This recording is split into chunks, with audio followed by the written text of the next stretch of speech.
So how is that different than a rebate or net metering or something else? A rebate is, we all know what a rebate is. We all send in, or we find on our desk 6 months later, the rebate for the cell phone. Am I the only one who does that? I hate that. But you buy the thing up front and the government or somebody, the company, gives you a chunk of change back right up front. The problem with a rebate is that there's nothing that guarantees that that system is going to continue to operate or ever even go into production, for that matter. In Florida, we do have hurricanes. It's possible we've given you $3,000 or $5,000 up front, and then your house burns down or whatever, you get hit by a hurricane, you don't replace the panels.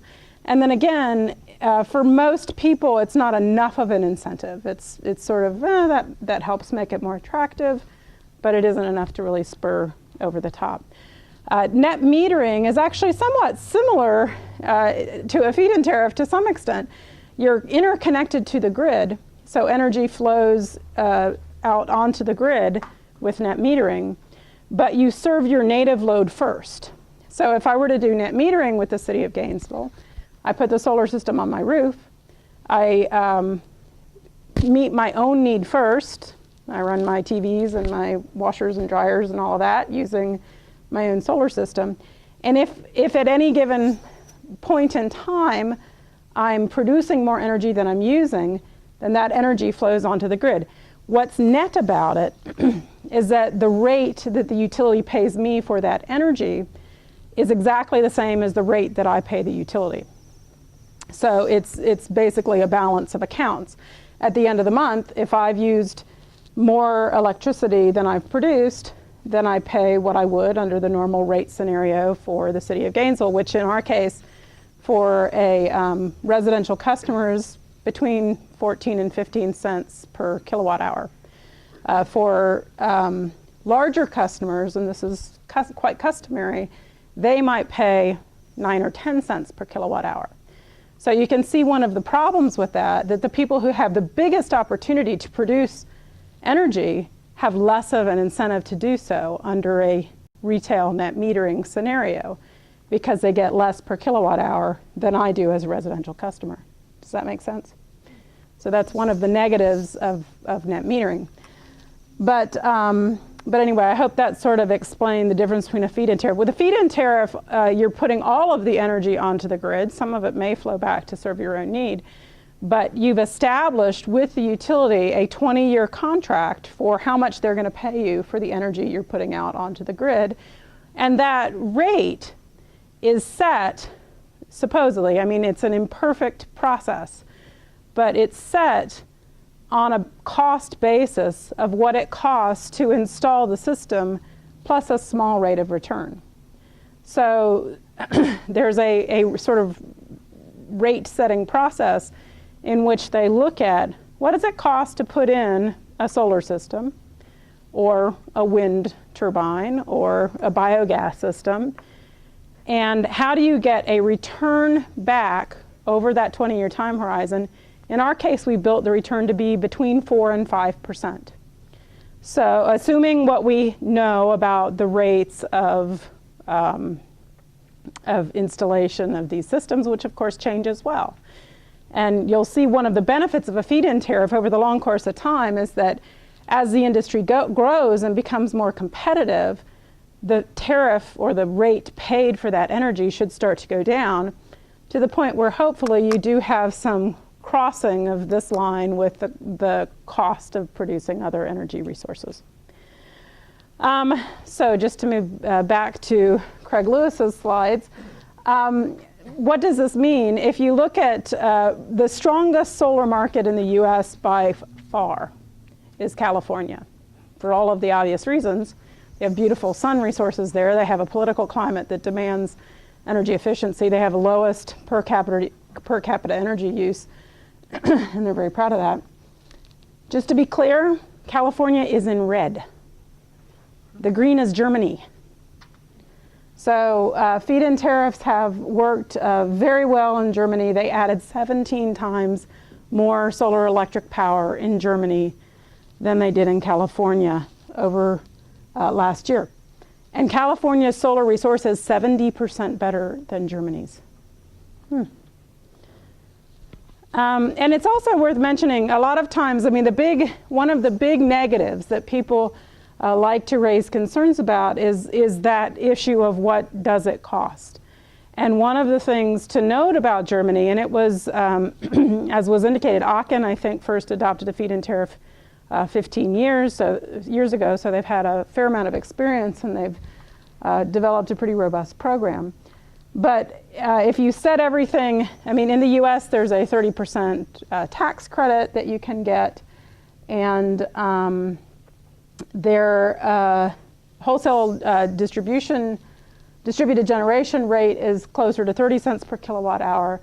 So this calculation was actually done for Fort Collins, Colorado. If you set everything sort of on an equal basis, that 30 cents per kilowatt hour in Germany would be an equivalent to more like 12 cents in the US, which is, again, as I indicated, in most jurisdictions in the US, pretty close to grid parity.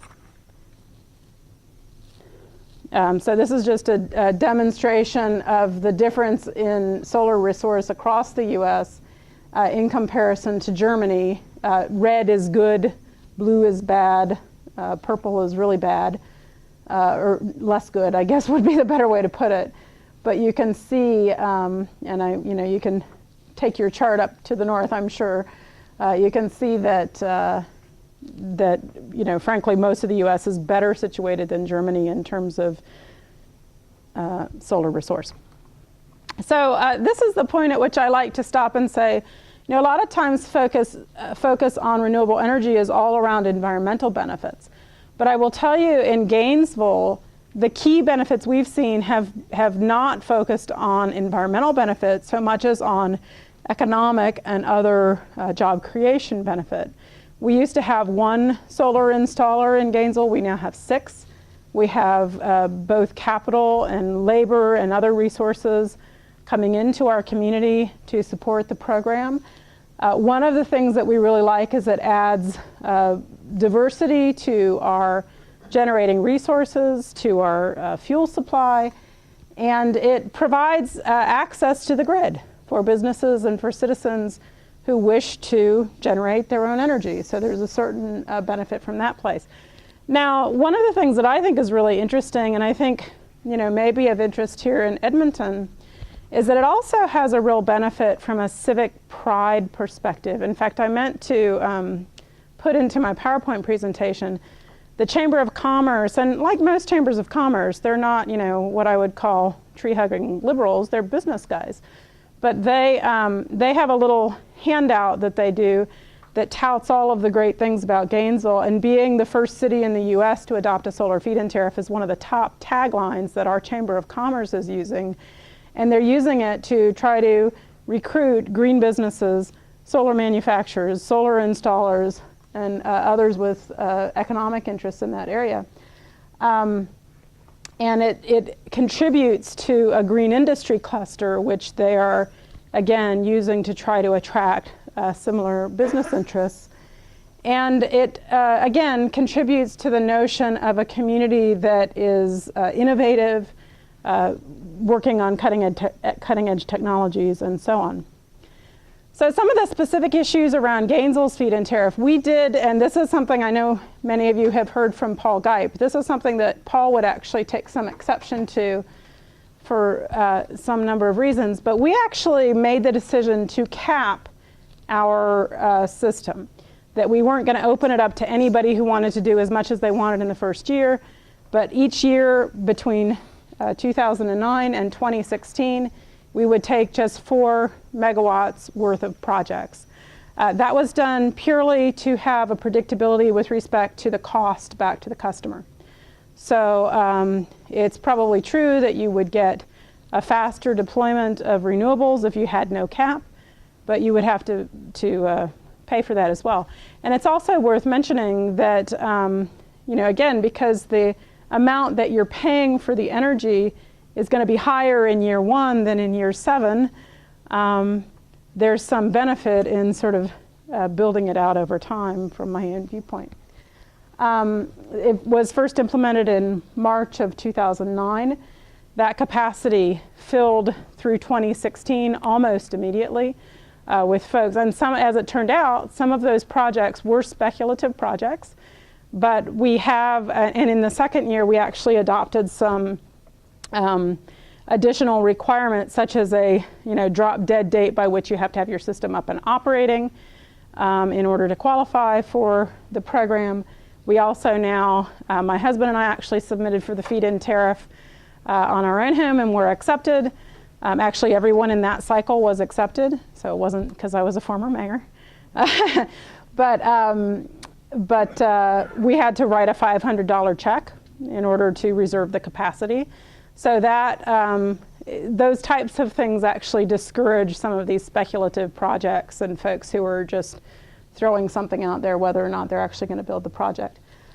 And again, if you, in Gainesville, if you are accepted into the feed-in tariff program, and in our case, we got a proposal for a 4.2 kilowatt system.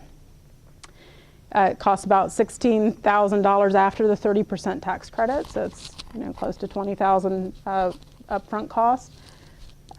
If we wanted to borrow that $20,000 from the bank, we would take this contract down. I mean, we haven't done this because we don't intend to borrow the money, but take the contract down to the bank. This is a guaranteed contract with the utility that has AA rating from Moody's, Standard & Poor's, and Fitch, that they're going to pay this amount every year for the next 20 years, assuming that the system operates well.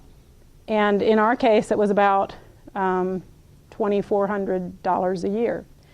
So the system is completely paid for in a matter of 8 years, and the remaining 12 years, it's purely income to us. So that's a great benefit. Over the course of the whole 20-year contract, it was estimated this system, which costs us out of pocket about $16,000, is going to return about $46,000 into our household budget. This is too small to read, but this is, again, Craig Lewis's slide. Some of the features you see in feed-in tariffs across the world are that they're must-take contracts. The utility can't decide on any given day, oh, we don't need your solar energy, so we're not accepting it, or your wind, or your biogas, or whatever. They have to take it. They have to provide you access to the grid. Again, it's a fixed rate set for a period of time. 20 years is typical, but not, you could set it for a longer or shorter period of time. One of the things about that time frame, though, is that having a predictable long-range return on investment is important to the investment community, and so there's some benefit to that. There's a digression, meaning that in subsequent years, as the cost of installation, because of competition in a growing market, as the cost of installation goes down, the rate paid also goes down. We actually require in Gainesville that you submit as-built costs for the system. So that, of course, drives competition, and it drives the price of the system down, because if you can imagine, if you the system, maybe I said this already, but the system that was estimated for our home per installed watt is about $5.50. If my next door neighbor gets a system estimated at $6.25, and he sees that I got one for $5.50, he's going to go back to the solar contractor and say, how come you gave my next door neighbor $5.50, you're charging me $6.25? Because it's all part of the public record. So again, that helps drive price down and helps drive competition between the installers.